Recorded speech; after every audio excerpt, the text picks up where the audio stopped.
everybody. It is a pleasure to have you all for my defense online and on-site. Thank you all for coming.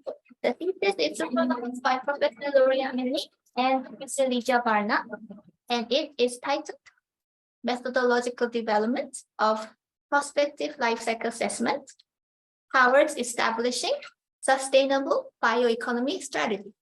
It is lengthy, so we're going to go through it. What I did is that I developed a method for life cycle assessment, which is prospective, meaning that we consider future into account in life cycle assessment. And it has special focus on bioeconomy, but the method can be extended to other processes as well. And the method also has special focus on the first phase of life cycle assessment, goal and scope, and the second phase, inventory. So there is a necessity for prospective, so future-oriented inventories for life cycle assessment. But first, what is life cycle assessment? So from now on, we will be calling it LCA. And it is a method that assesses environmental impacts, various environmental impacts associated with entire life cycle of a product or service. So it's like entire life cycle. So from manufacturing, before manufacturing, extraction, manufacturing, transportation, use, and the end of use as well, like disposal. So for a transition to a more sustainable future, as you know, there are many environmental and societal crises that we would like to overcome. And for this, we may need new technologies, or we do need new technologies. And what investment decisions do we need, and when in the future is a crucial question. So now LCA is also used commonly to assess the technologies, but currently, it is done static, so we are using the current data or the past data, so like and not the data that we will have in the future, but the investments they will make will take place in the future. So how do we make a better decision? So it would be great if we can use the future background condition and incorporate it in LCA. So we need life cycle inventories to reflect the future. Well, where do we get this data for the future? Because the future didn't come, we don't have the data. We use the data of present or mostly actually the data from the past. And as you know, the future cannot be predicted. But what we can do is that we can explore multiple plausible futures. So here comes the use of future scenarios and models. And the scenario study is where the future is explored by multiple futures because we cannot have one decided, but we can explore multiple of them. So the research questions are, what can be improved in the inventory phase of life cycle assessment to best address the challenges that we have? First, assessing technologies for a radically different future, bio-based, and also considering different decision-making paradigms. So the structure of the thesis is first, we want to know, so the scenario studies are really good for future analysis, but what kind of future scenarios can we use for prospective LCA for our purpose? So for that, we analyzed existing climate and environmental scenario studies. And simply, one of the things that we found is that there is a single dominant decision-making paradigm, for example, having strong focus in economy. So, but we wanted to be able to incorporate alternative decision-making paradigms. So then we wanted to develop a new framework for prospective life cycle inventory. And after that, the third part is that, so what is the implication of this method? We have analyzed this by conducting a full case study on sustainable aviation fuel on LCA using this new method. And it is followed by discussion and conclusion. So the first part, which future scenarios for LCA will be suitable for our purpose? And we examine the existing scenario studies, which are already existing and well recognized because there are already many scenarios. We didn't want to do our redundant work. So we went in to uncover the key mechanisms of these studies, because if we want to use them or like want to find out how, which, what to use, we have to know how they work. So what we mean by key mechanism is that there can be many ways, but we found the key variables that are mentioned in the use in the scenario studies and how they are related to each other. So this is actually the underlying logic of what causes what is connected to what. So like the assumptions behind. So the existing global environmental scenarios that we assessed are 7. And the first one is shared socioeconomic pathways, often called SSPs, and they are well recognized for being used in the IPCC assessment reports, but they are adapted for use in any other research as well. And this has a focus specifically on the challenges of climate mitigation and adaptation. And it has 5 scenarios. And the next scenario studies, I will go a bit more brief due to the time limitation. And the next one is from the International Energy Agency, and obviously focusing on energy sector, and has 3 scenarios. And the next one is a food-related scenario from scenario study from Food and Agriculture Organization. And the next one also for food from World Economic Forum. And the next one is focusing on materials, and it is from Organization for Economic Cooperation and Development, known as OECD. And the next one is from the Joint Research Center of European Commission, and this one has a special focus on bioeconomy.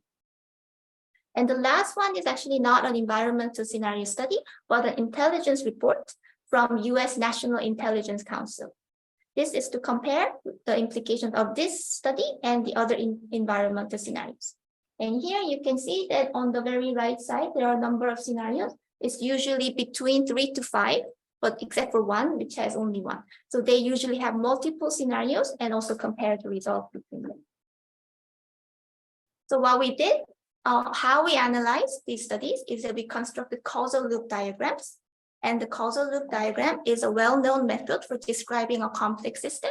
And the very simple form will be like this. So if there's more birth, there will be more population. So this is in a positive relationship, meaning that they move in the same direction. But if there's more death, there will be less population. So you can see the minus here, they're moving in the opposite direction in a negative relationship. So you can see that we had these variables, birth, population, death. So you can visually highlight the variables and their connected relationship and the direction of the relationship. So we use this to find the underlying logic and assumptions of the existing scenario studies by going through the text of the reports or papers, published papers, to find the causal variables mentioned and the causal relationship that are mentioned. And we constructed the diagrams. So the diagrams for SSP study, diagram for SSP study looks like this.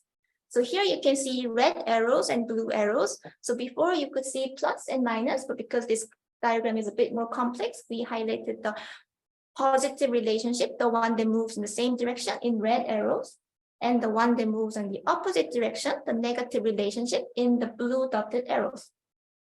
So for example, when the land use regulation increases, there are more regulation, and then there will be less land use. So it's connected in blue arrow in the negative relationship. But when there's more land use, there will be more greenhouse gas emissions, meaning that they're moving in the same direction, connected in red arrow.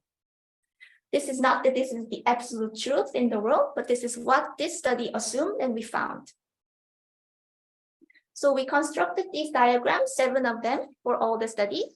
And what we found are these characteristics of the studies.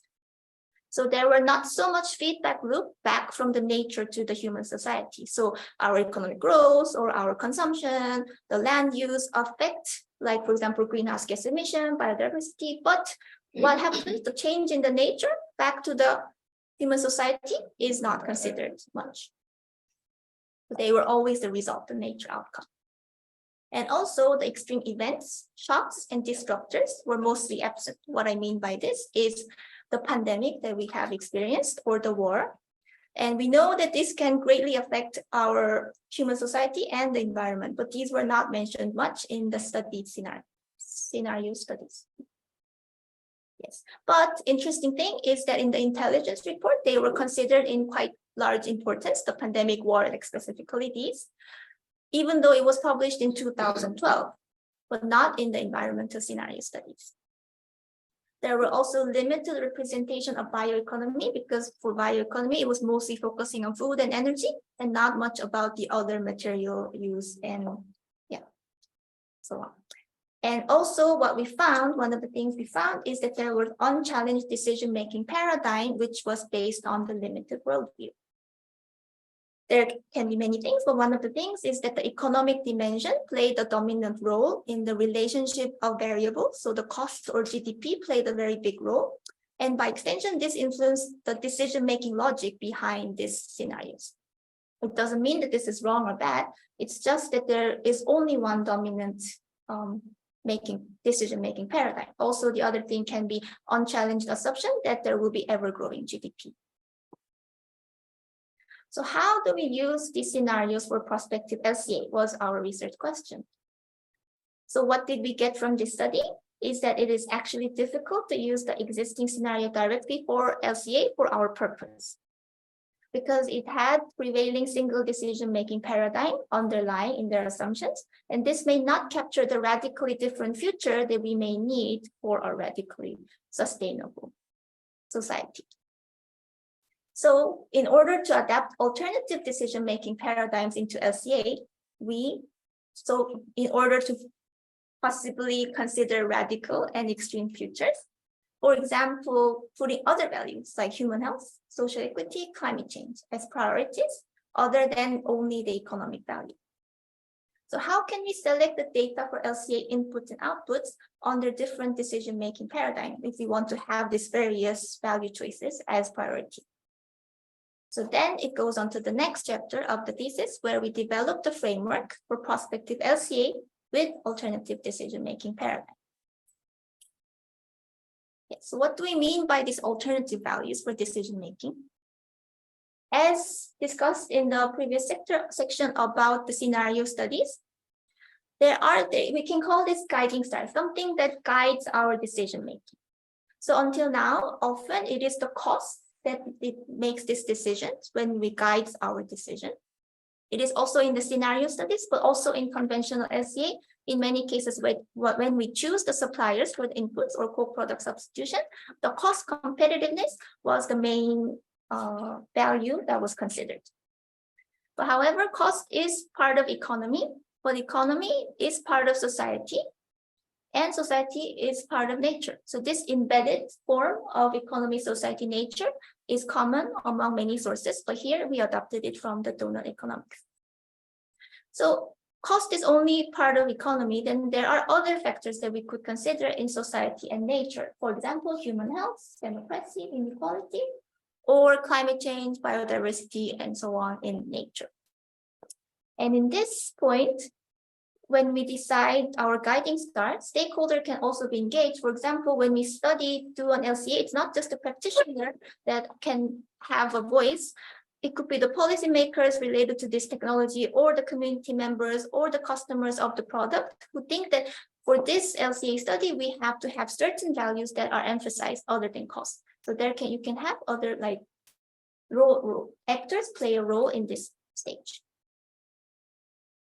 So when we have these guiding stars, we want to incorporate them into LCA. Then in order to incorporate them systematically into LCA, we developed a concept called pillars. So, and these pillars, for example, we have this process, like a big process, but it's simplified. And there can be many kinds of inputs and outputs, but we categorize them into 5. So the first kind of input is land resources. Especially in bioeconomy, there are many inputs that are coming from land-based resources, for example, oil crops or wood chips. And the second kind of input, special kind of input, is called circular economy feedstock, and easily understood, they are waste or byproducts of other processes. So for example, waste cooking oil or primary forest residue, and this is also a common feedstock when we discuss bioeconomy. And the third kind is a more general input, induced processes. So when we have our process and we induce these processes, for example, electricity, heat, hydrogen, and chemicals. And we have a process to produce something, but inevitably there are many cases co-products. So these co-products we produce will enter the market and also affect the other services in the market and substitute some existing services. So for example, heat and oxygen are produced when there is electrolyzer to produce hydrogen. So what do we do with this heat and excess heat and oxygen? So finally, our final service is the final pillar, pillar 5. And for example, if our service is driving a car, And so how can it impact? So the reason that we separate them into 5 is that when we have the aforementioned guiding star, how this guiding star can be applied can be very different among these 5, across these 5 pillars, but it can be very similar within one pillar. So what can be considered for the data selection for each pillar is described from now. So for example, pillar 1, land resources. Of course, when we need more land, we have to get the land from somewhere. And one option can be expansion, where we clear out the forest and have more agricultural land. Or it can be also intensification, for example, by using more fertilizer to increase the yield. And for the same amount of land, we can have more yield. But it can also be demand change. We take a bit of land and we will need extra land, but instead of intensifying or expanding, there can be demand change, for example, less animal product being used and then substituted by plant protein, then it will require less land as well. And for circular economy feedstock, it works very differently because this is a constrained resource. Even if we need more waste cooking oil, we cannot generate more waste cooking oil. It is dependent on how much people cook and eat, not from our processes. So when we take away that need, it will be, the waste cooking oil would have been used for other purposes called counterfactual use. This counterfactual use will be avoided. For example, if the waste cooking oil was used for heat production, then the thing is that we take the waste cooking oil and the heat is not produced. And then we have to also find the way to replace this heat that was avoided. So this is the logic also necessary to consider when we think about the circular economy feedstock. And there can be also rebound effect that people could actually generate more waste cooking oil because, oh, you can sell it for expensive. Then this is an unwanted rebound effect, which actually is better to be avoided. And for pillar 3, this is a bit more direct, that if we induce, like for example, more hydrogen, until now, it was often the most cost competitive technology would have been induced, that we will be using the most cost competitive technology. But in our logic, we can also use the guiding star competitiveness instead of the only one cost guiding star. And for co-product substitution, when the co-product enter the market, it will substitute something, but we have to decide which service or product will be substituted. Here also the cost was the main guiding star used in conventional LCA, but here we can have various guiding stars to guide our decision. So for final services, for example, if we was driving a car, it can replace the fossil alternatives, but it can also delay on the adoption of emerging non-fossil alternatives. For example, if we had biofuels for the car, it can replace the gasoline, but also delay the emerging technology like electric vehicle. So these are the things that need to be considered for each pillar when we apply the guiding star as a decision-making value. So how do we put this guiding star and pillars together? So we have a concept called modular block, and this is a table. So the guiding star will be here on the top. So we have, for example, 2 guiding stars. And we can also have 2 time frames or 3 time frames because we're talking about future. We may want to differentiate near-term future or long-term future, depending on the purpose of the study system. So these combination of guiding star and the time frame will construct the scenario. So if we have 2, we will have 4 scenarios. So these scenarios, one column will be the coherent storyline. This will be sharing, or this is a world where guiding star 1 is the most important. So when we make decision, that has to be our guiding star. And the pillars come here on the column, the rows, sorry. And it can be up to 5, but here for the space, we have only 3. So each pillar will have specific options, cases for each study. For example, for pillar 1, if we are using palm oil, the land use change related to the palm oil will be our specific case. And for case B, pillar 2, there can be, for example, waste cooking oil or primary forest residue. And pillar 3, there are other inputs that we want to consider. So for each pillar are the categories. So if we have pillars, there can be specific cases. And what we do is that we fill in these blocks. So that's why they're called modular block. So this will be the case for case A option for scenario 1. So what can be the option under scenario 1 for this land use change? And here it will be under scenario 3 in our storyline, where the guiding star 2 is the most important, what can be the option for the primary forest residue? And so on, we fill in the table like this. So each column will have the coherent storyline. Yeah, time frame 1 with the guiding star 1 as the most important. And the other columns will also share the same storyline when we select these options. So we go into the case study, which is on sustainable aviation fuel, LCA. So why aviation fuel?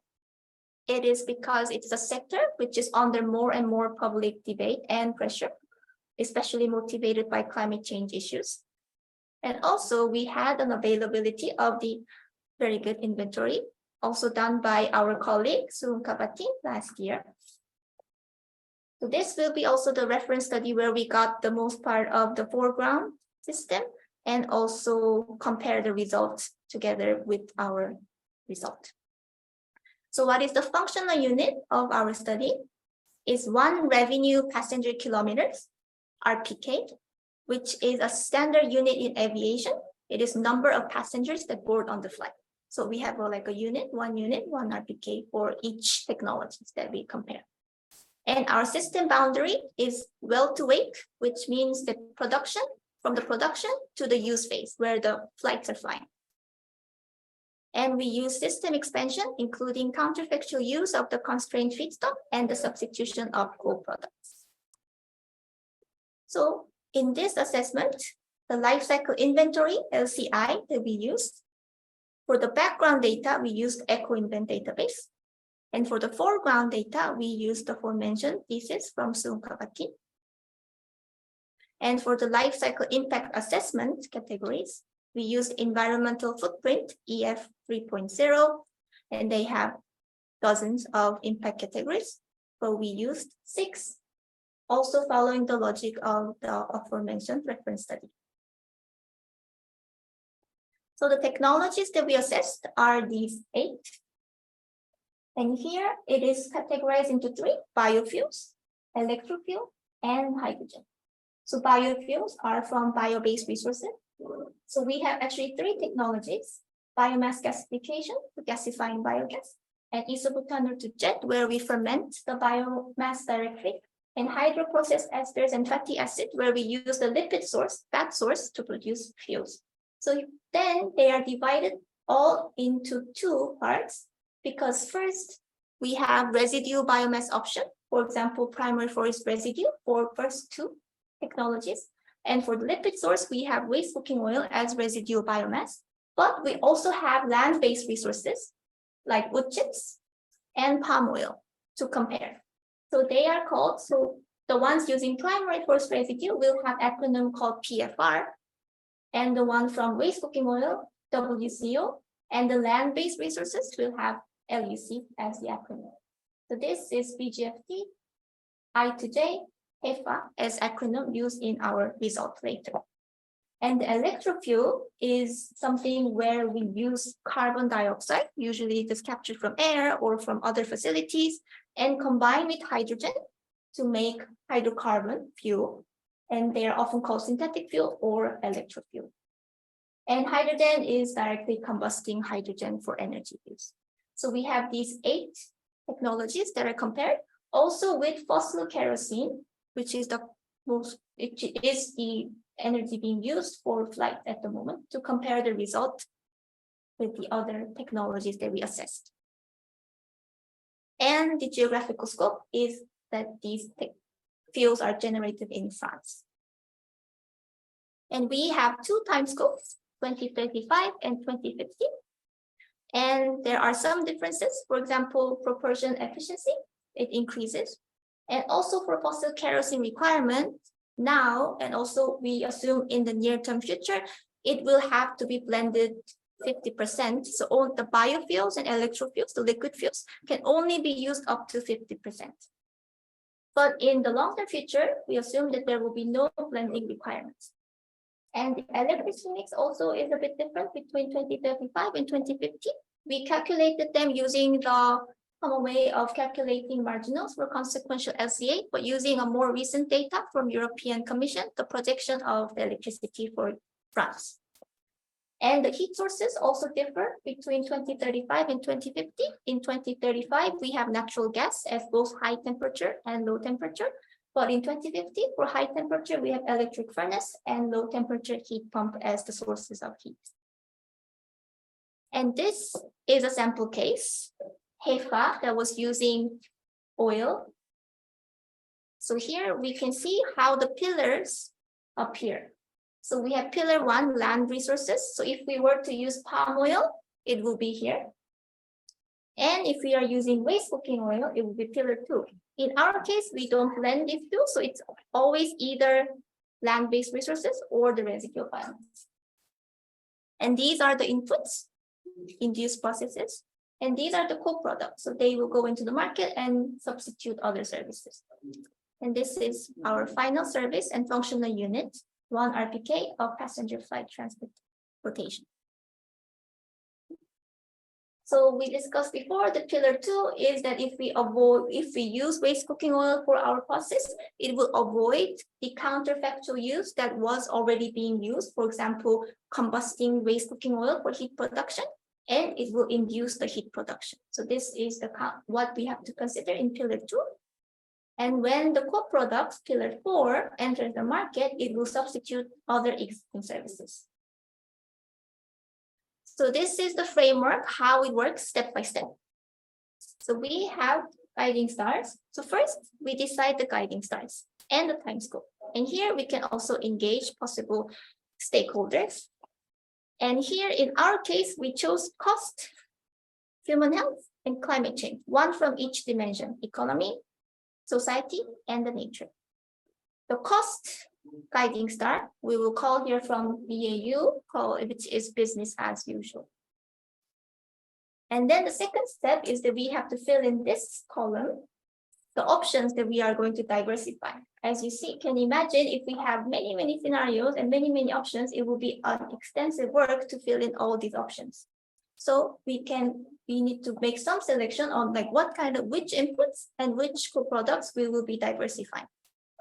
In our case, because we had a reference study, luckily, we used the processes that had high contribution in the 6 impact categories, over 5%.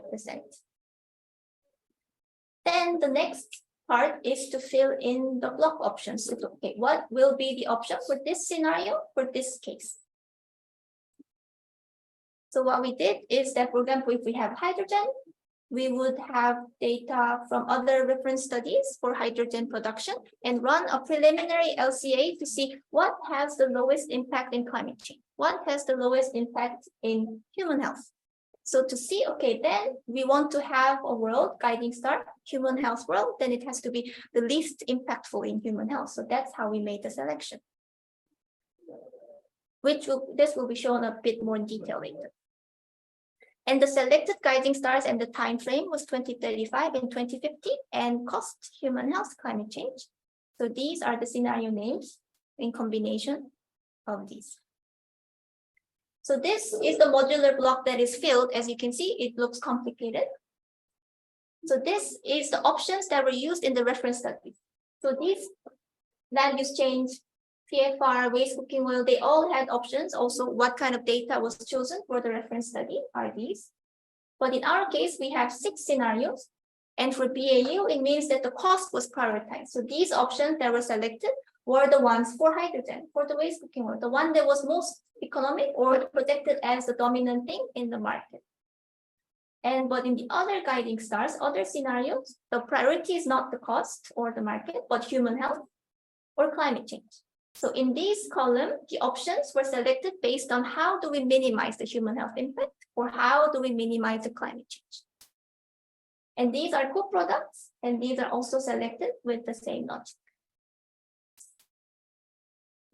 So the result of the case study is that I will show one for the climate change impact, but we assessed it for all 6 impact categories. For here, due to the time, we will only go through 1 impact. So these are 3 scenarios: BAU, human health, and climate change, and this is for 2035. And here, the technologies are on the x-axis, difficult to read, so they are presented here. So 6 biofuels, one electrofuel, and the hydrogen combustion. And the first one is residual biomass, second one is land use, always in this order. And the legend is that the empty triangle is the net value of our result. So net value meaning that these are broken down into different pillars. So if you sum them, the final result is the net value that we have. And the star, the dark star, is the result of the reference study. And you can see that we don't have star in every study. It is because that the reference study did not assess the land-based resources. So there's only one for the first of them. And also I to J, isobutane to jet, was not assessed for 2035. So in 2050, it will show up the dark stars. And the color represents different pillars. So what impact came from which pillar? Light green is the land-based resources. Olive color is the circular economy feedstock. And the blue are the induced processes. And the pink are co-product substitution. And what we found is that the non-bio-based fuels, the results are similar to the reference study. The triangle and star are close together, meaning that our framework with the diversification, it didn't have much difference. On the other hand, the biofuels have much more bigger difference, and it is often induced because of this olive color, which is circular economy feedstock. So it comes from avoiding the counterfactual use and inducing extra heat because of that. We can also see, but in the other hand, in BAU scenarios, avoiding the counterfactual use was actually better for climate change. It was because our assumed counterfactual use was sewage disposal, for example. So just disposing waste cooking oil to sewage is obviously very bad for climate change. So if we avoid it, we can avoid this impact and have net negative value. And also you can see that the light green is noticeable in all scenarios, and this is because of the palm oil production. Finally, there is a very big negative impact saving, avoided impact here in climate change scenario, and this is due to the propane substituting refrigerants. And this is the same graph, but for 2050, and you can still see the large impact here for the avoided counterfactual use. And here, the avoided counterfactual use is, this is hydrogen production, electrofuel and hydrogen, but it's super big. It is because we actually, in human health 2050 scenario, we assume that the hydrogen will be produced by biomass gasification using primary forest residue. So the actual same logic that happened in the primary forest residue counterfactual use is also applied here. But interesting thing is that it has even bigger impact than the biofuels. It is because for the same functional unit, the electrofuel uses more PFR. So it is using PFR, gasify it, make hydrogen, and then combine it. So it's a little bit more step also. That could be one of the reasons why it is a bit more resource inefficient. So when we put them together from the graphs to a table, we can see these lowest impact technologies for each scenario. They are very different. So this is the reference study and the result of her. And in our scenarios, you can see that the lowest impact technology in each scenario is very different, and also the highest impact. And these are the number of technologies which had impact below zero. So we had 8 technologies, and how many were below zero? So good for climate change. And how this is the number of technologies that were over fossil kerosene, so even worse than the current option. So here you can see that obviously the climate change scenarios where we made all the data selection based on how do we minimize climate change did perform very well, relatively well for the climate change. It had many options that were under zero. But the human health scenario where we made all our data selection based on how do we maximize human health actually performed very bad for climate change. Many were over fossil kerosene. And also the interesting thing is that one technology, for example, HEFA using palm oil can be the worst option under BAU scenarios, but also can be the best option in climate change scenarios. And this is another, so when we put together all the other impact categories, until now we only looked at climate change, but for the other impact categories, so these are the lowest impact technologies and the highest impact technology. And for the lowest, we can see that the PFR, WSQ, the residual biomass technologies actually performed well in other impact categories other than climate change. So many of them were the lowest technology. And LUC, the land-based resources, were often the highest impact technology in all other 5 impact categories other than climate change. And when we look at the scenarios by scenario for each impact, so how many scenarios were below 0 or over fossil kerosene? So when there are more than 4 technologies that were over fossil kerosene, they are marked in red. So we had 8, so this is half or more. And if there are more than 4 that are below 0, they are marked in blue. So when there are more red, it means that there were lots of technologies that were over fossil kerosene. So in BAU scenarios, they usually performed worst. And in climate change scenarios, they usually perform the best. There are lots of blues here and lots of reds here. But the human health scenarios, when we made the selection of data, depending on maximizing human health, it had mixed results. For example, for climate change, it had not so good result. But for other human health related impacts, for example, particulate matter, photochemical ozone formation, and water depletion, they performed relatively well. They had many technologies that performed below 0. So what were the processes that had the major contribution? Is this shown in this table? It looks a little bit complicated, but you can see that there are plus and minuses. Plus meaning that it had positive impact, so it had contributing generated impact, and the minus meaning it had the avoided impact. So it was below 0. And if it has 2, it means that it was larger impact. If it has 1, it means it was smaller impact. So we can see that the palm oil had large generated impact for all impact categories, while avoiding the sewage disposal of waste cooking oil had large avoided impact for most of the impact categories.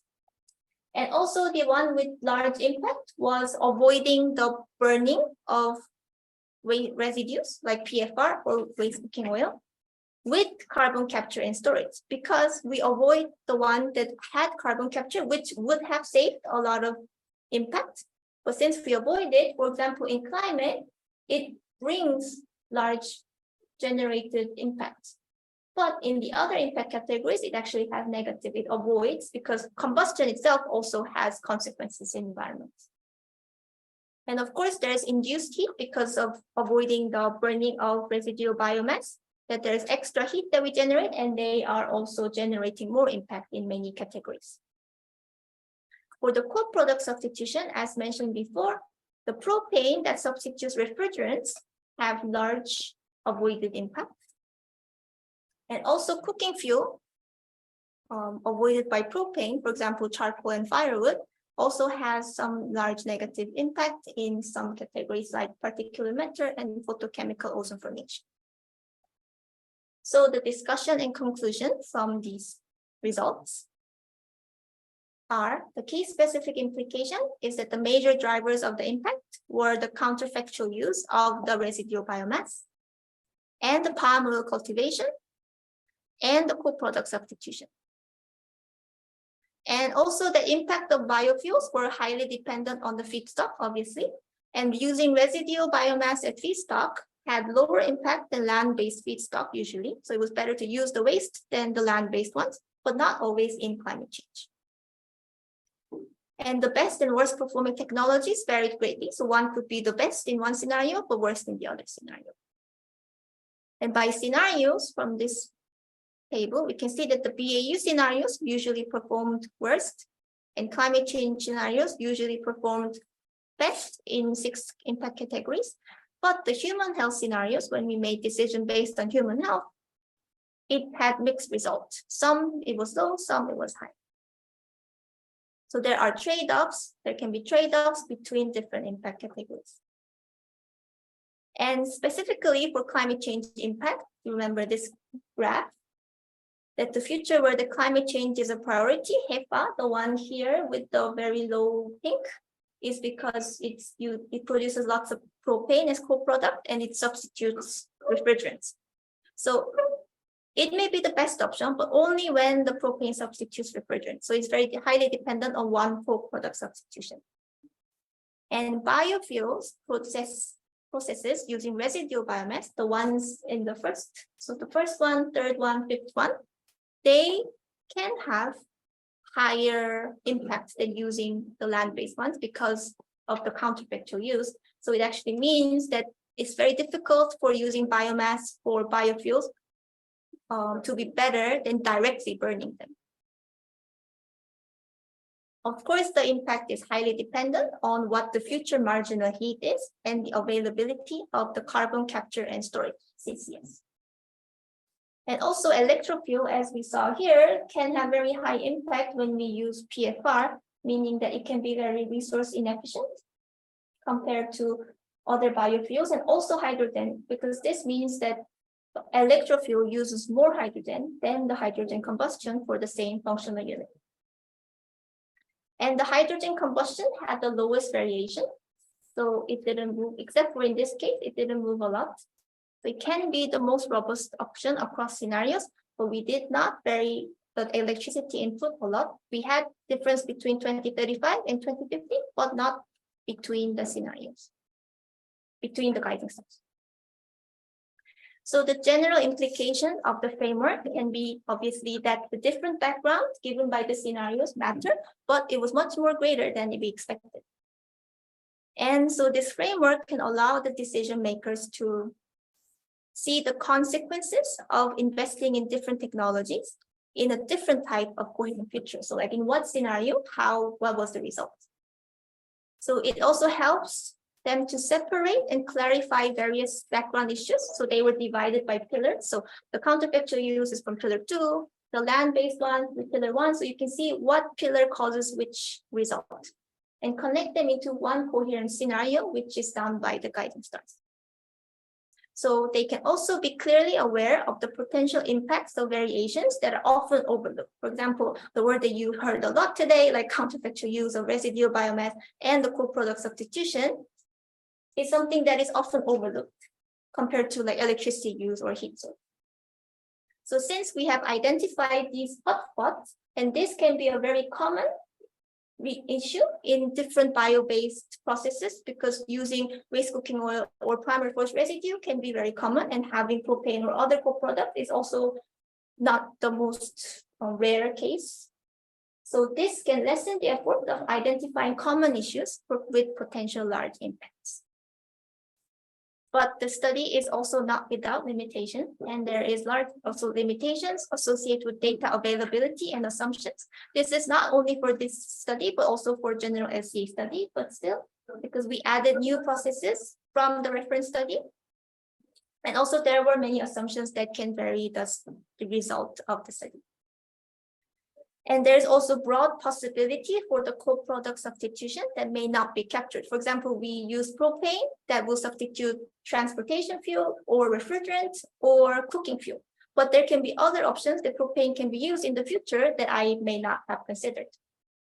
And also this was done in one unit. So the real scale change is not captured, especially also for co-product substitution.